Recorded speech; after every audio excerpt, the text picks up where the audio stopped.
കത്തോലിക്ക സഭയിൽ സ്ത്രീകളുടെ പങ്കും പങ്കാളിത്തവും ചർച്ച ചെയ്ത് ഫ്രാൻസിസ് മാർപ്പാപ്പയുടെ അധ്യക്ഷതയിൽ ചേർന്ന C9 കർദിനാൾമാരുടെ ഉപദേശക സമിതി.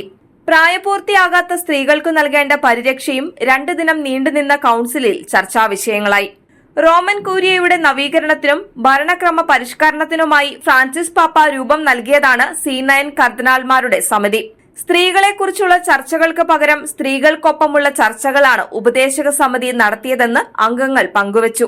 മാർപ്പാപ്പയ്ക്കും 9 കർദിനാൾമാർക്കും പുറമെ സിസ്റ്റർ ലിൻഡ പോച്ചർ, വാലന്റീന റോത്തുസ്തി, ഡോണാത്ത ഹോറക് എന്നിവരും വിഷയങ്ങളിൽ അഭിപ്രായങ്ങൾ പങ്കുവച്ചു. അഗാധമായ തലമുറ ബന്ധം സമ്പദ് വ്യവസ്ഥയുടെയും സാമ്പത്തികത്തിന്റെയും കെട്ടുറപ്പിന് ആവശ്യമാണെന്ന് വാലന്റീന റോത്തുസ്തി പറഞ്ഞു.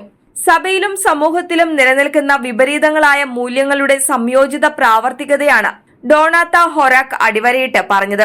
സഭയിൽ ആത്മീയമായ പ്രവർത്തനങ്ങൾക്ക് മുൻപിൽ നിൽക്കുന്ന സ്ത്രീകൾക്ക് ഉത്തരവാദിത്തപൂർണമായ കടമകളിലും സ്ഥാനം നൽകണമെന്ന് കിൻഷാസയിലെ ആർച്ച് ബിഷപ്പ് കർദിനാൾ ഫ്രിഡോലിൻ അംബോംഗോ ബസുംഗു പറഞ്ഞു. എന്നാൽ ഇത് ഒരു സമരാർത്ഥത്തിലല്ല, മറിച്ച് സഭയുടെ മാതൃത്വഭാവം കണക്കിലെടുത്തുകൊണ്ടാവണമെന്നും അദ്ദേഹം കൂട്ടിച്ചേർത്തു.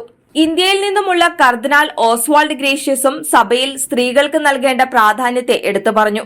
പ്രശ്നപരിഹാരങ്ങൾക്ക് സ്ത്രീകൾക്കുള്ള നിപുണതയും അദ്ദേഹം അടിവരയിട്ട് പറഞ്ഞു. തുടർന്ന് കൌൺസിലിൽ പ്രായപൂർത്തിയാകാത്തവരുടെ സംരക്ഷണത്തിന് സഭ നടത്തുന്ന പ്രവർത്തനങ്ങളെ കർദിനാൾ ഒമാലി പങ്കുവച്ചു. കമ്മീഷന്റെ പ്രവർത്തനങ്ങളെക്കുറിച്ചുള്ള റിപ്പോർട്ടും അദ്ദേഹം സഭയിൽ അവതരിപ്പിച്ചു. തുടർന്ന് കർദിനാൾമാർ ലോകത്തിലെ വിവിധയിടങ്ങളിൽ നടക്കുന്ന സംഘർഷപൂരിതമായ അവസ്ഥകൾ എടുത്തുപറയുകയും ഏവരുടെയും ശ്രദ്ധ ക്ഷണിക്കുകയും ചെയ്തു. അടുത്ത യോഗം ഡിസംബർ മാസത്തിലാണ് നിശ്ചയിച്ചിരിക്കുന്നത്.